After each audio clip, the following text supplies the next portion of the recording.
The shelter door slammed behind the technician, making the walls rattle. In the corner of Kennel 14, the dog flinched violently, curling into a tighter knot. His fur was matted and patchy, his ribs sharp beneath paper-thin skin, and his eyes, sunken amber eyes, held the kind of fear that didn't come from a single bad day. It came from a lifetime of being unseen, unheard, unloved. "I'm telling you, Marta," said a voice in the hallway, loud and cold, "that thing's not coming back. I don't know why we waste time on animals like that. It won't even look at anyone. Won't eat, won't bark. Just sits there like a damn ghost." Marta's footsteps stopped outside the kennel. She didn't respond right away. Instead, she looked through the bars at the silent figure huddled in the shadows. Her tone when it came was razor sharp, "And yet he's still alive. So no, I won't put him down. Not today." The other tech scoffed and walked away. Marta waited until the sound of retreating footsteps faded before unlocking the gate and stepping inside. The smell hit her first in mildew, and a hint of coppery fear that clung to the dog's coat, but she didn't flinch. She sat cross-legged on the floor, a few feet away, and gently placed a peanut butter biscuit between them. "I'm not going to touch you," she said softly. "You don't owe me anything. You just have to stay alive. That's all I'm asking." The dog didn't move, not when she returned the next day, or the day after that. For a full week, she came each morning and sat in the same spot, same tone, same biscuit. She never reached for him, never stared. She just waited. On the 8th day, something changed, barely perceptible, a slight twitch of his nose. Marta didn't smile. She didn't celebrate. She just whispered, "Good boy," so quietly that even the walls didn't hear. His intake name was Rex, but Marta refused to call him that. It sounded like a name chosen for power, for obedience, for control. Instead, she nicknamed him Button, because when she first saw him, curled into himself like a snapped thread, he looked no bigger than a forgotten button on an old shirt. Co-workers rolled their eyes behind her back. They called it a waste of space. They said the dog was too far gone.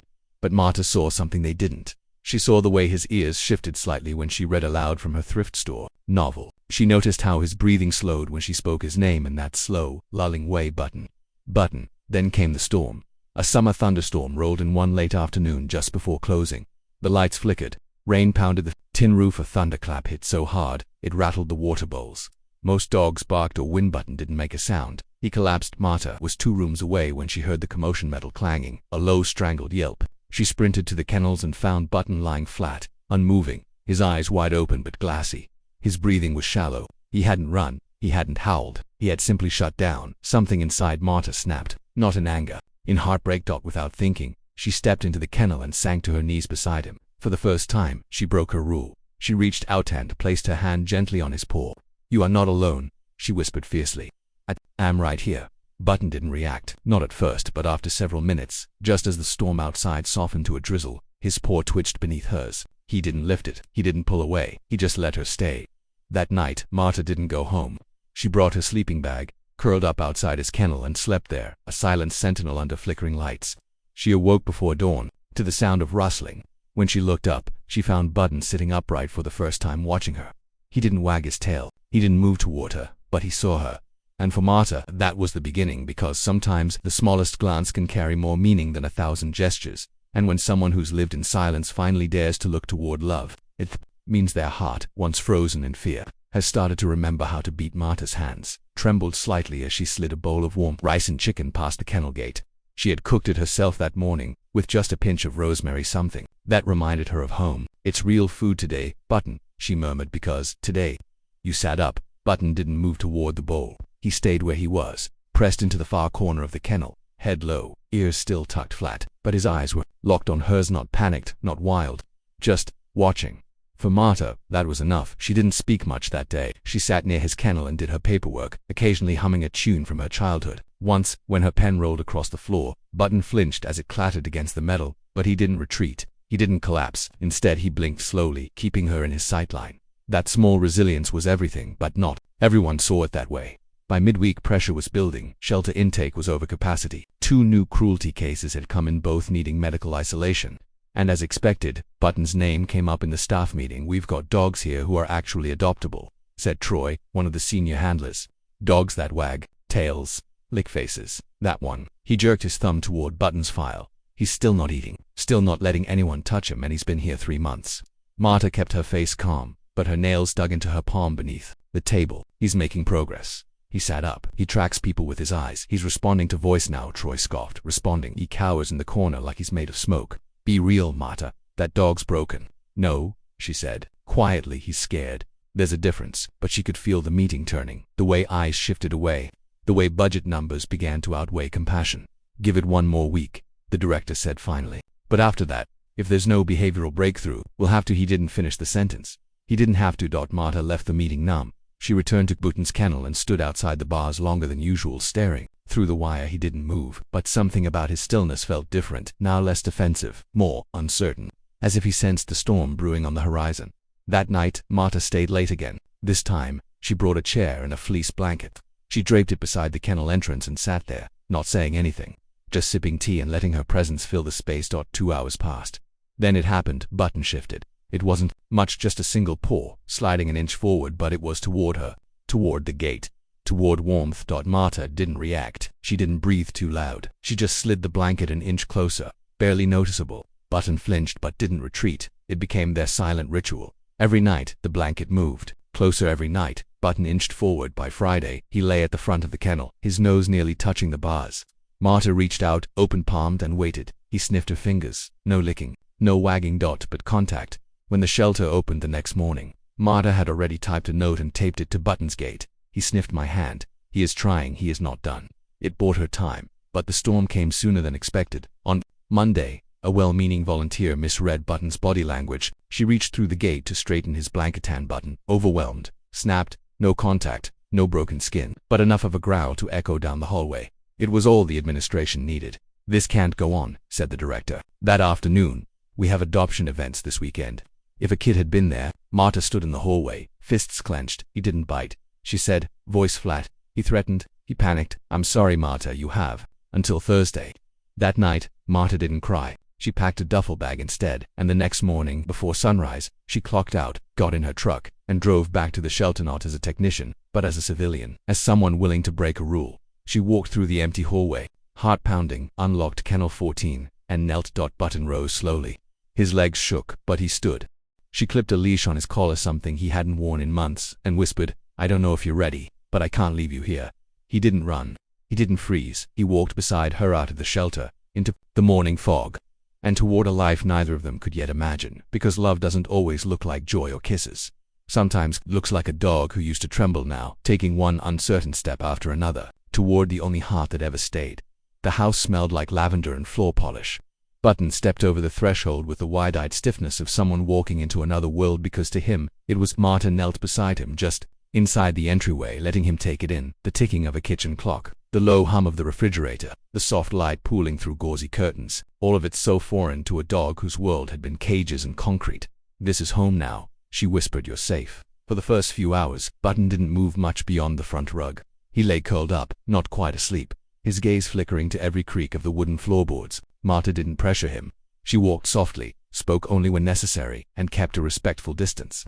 Every hour or so, she would gently place a bite of boiled chicken beside his paws. Most of it remained untouched, but she noticed something strange when she left the room and returned later. The food would be gone. The first breakthrough came on the second night. Marta had fallen asleep on the couch, her book slipping from her hand and her glasses crooked on her nose. Sometime in the early hours, she stirred to the feeling of soft breathing close. When her eyes fluttered open, Button was standing beside the couch, his nose just inches from her face. He wasn't trembling, he wasn't hiding, he was watching her. She didn't move, she didn't even blink. And Button leaned in and licked her cheek once, quick, uncertain, but deliberate. The emotion that surged through Marta hit her like a flood. She swallowed the lump in her throat and whispered, "There you are."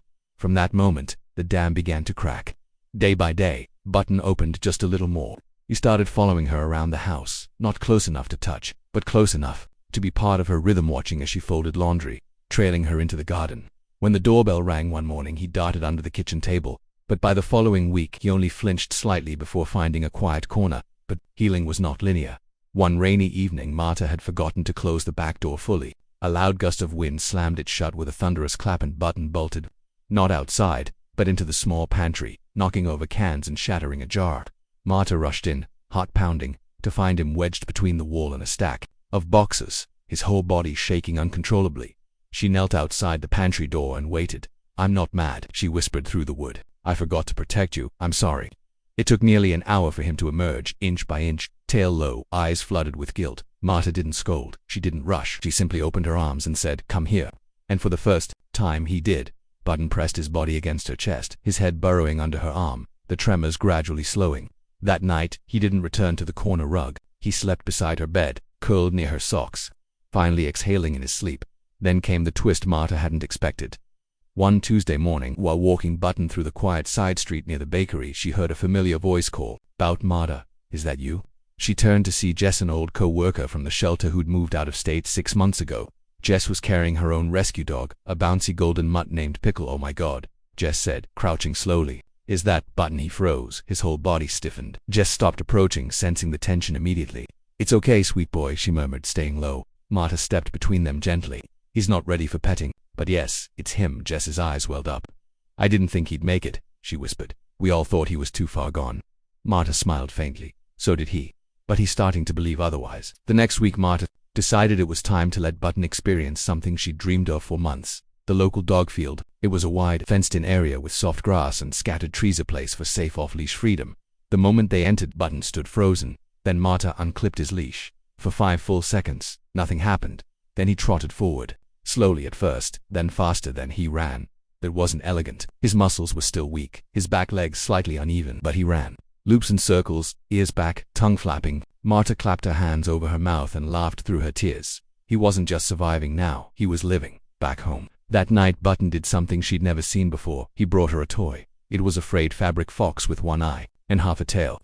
He dropped it at her feet, looked up at her, and barked a single, sharp, playful bark. Marta collapsed onto the rug beside him, laughing and crying at once. "You're still in there," she whispered, holding his face gently between her hands. "Not broken, not gone, just waiting." And in his eyes, clear, warm, glowing with trust, Button gave her the answer she had waited months to hear. He had always been there. He'd just needed someone patient enough to wait for him to return. Spring rolled in gently, with golden light, painting the mornings and birdsong returning to Marta's garden.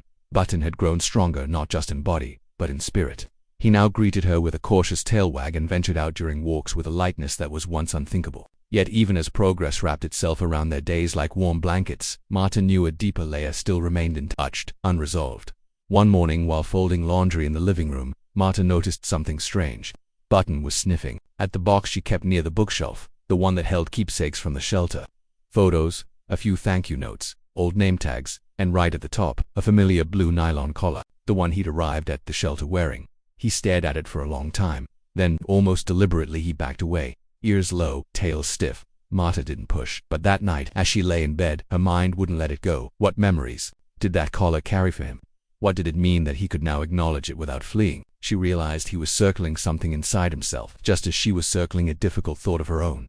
He was healing, yes, but there was a part of his story still buried in the dark. A week later, it came to light in the most unexpected way. That it started with a phone call. A new cruelty case had landed at the shelter Marta once worked. October crowded again, understaffed and barely keeping up. One of her old colleagues, Daniel, reached out, not for Button, but for advice. "It's bad," he said.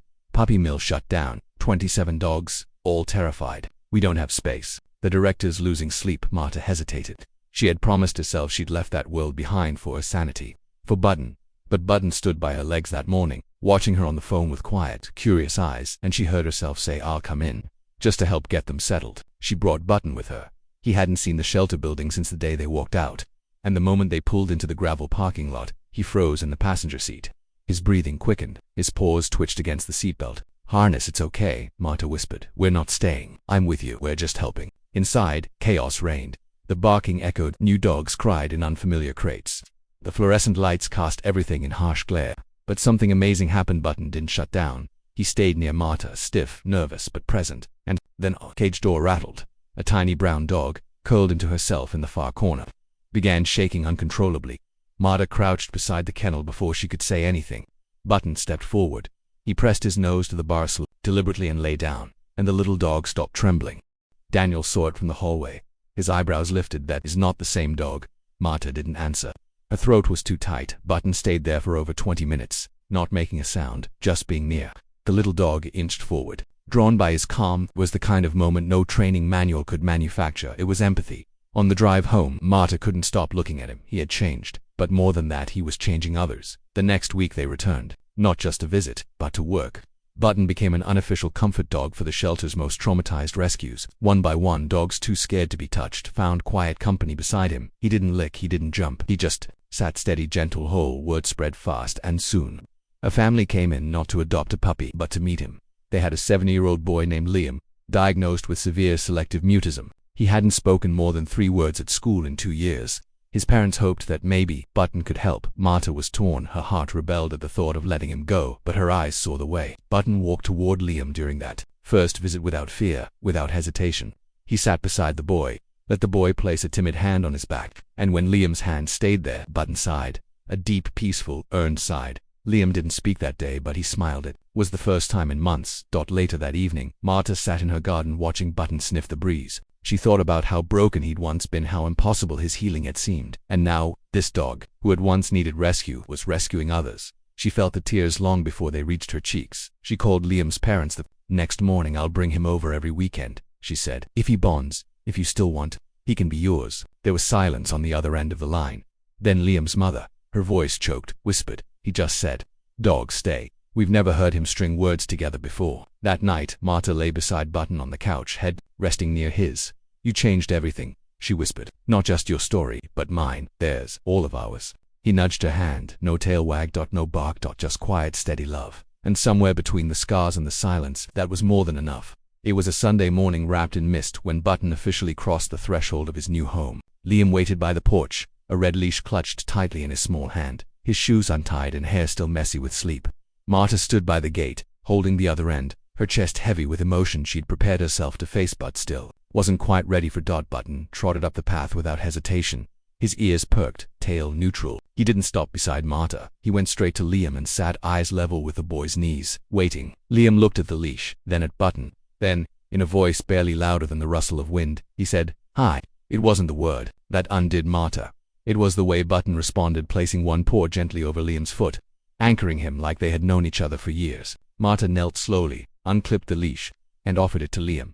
"You take him from here," she whispered. Liam nodded and walked Button inside. Marta didn't cry in the car. She waited until she got home, poured herself a cup of coffee and sat at the kitchen table where Button had first curled up by the heater. She ran her hand along the floorboards, remembering the shape of him beside her, the slow way he learned to trust the space, the scent of lavender on his fur after his first bath. The silence was hard, but the peace was real. A few weeks passed. Marta stayed busy volunteering at the shelter, helping train younger dogs, filling her days with movement and meaning. Yet every night, she felt the hollow space beside her bed like an echo. She didn't fill it with another rescue. Not yet. It didn't feel right then. One Saturday afternoon, her phone buzzed. It was a video from Liam's mother. No caption, just footage. Marta tapped play and immediately pressed a hand to her heart. In the frame, Liam sat cross-legged on a blanket in the yard, reading aloud from a picture book. His voice was soft, unsteady, but full sentences, real ones. Button sat across from him, perfectly still, head tilted as if listening.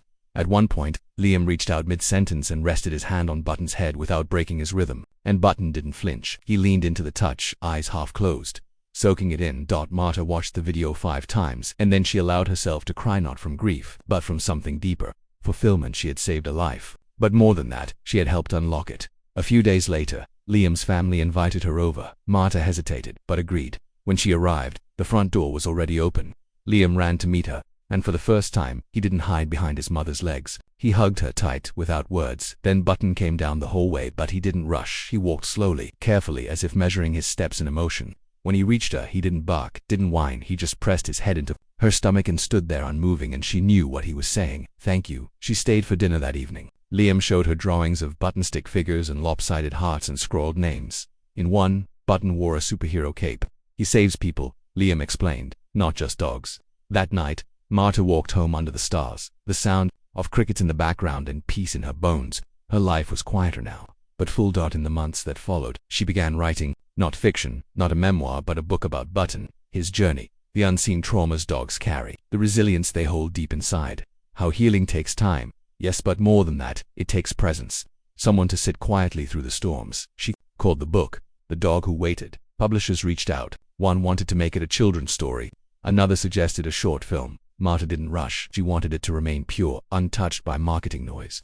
What mattered most wasn't the audience. It was the truth. One spring morning, nearly a year later, the shelter called again. Another dog. Similar case. Terrified, untouchable, shaking in the back corner of his kennel. Marta didn't even hesitate. She showed up early, sat on the cold floor just outside the kennel, and waited. Not for progress. Not for recognition. For that one moment, the first blink of trust, the soft exhale of fear leaving the body. And when it came, when the dog crept an inch closer, Marta smiled because she knew now that healing wasn't a destination. It was a ripple, and Button had started the wave. Somewhere in a quiet neighborhood, under the shade of a maple tree, a boy read aloud to a dog who once trembled at the sound of his own name. And across the city, a woman knelt in front of another cage, offering that same chance to someone new. Because when one soul learns how to love again, it teaches others how to try. And that is how we mend the world, one heartbeat at a time.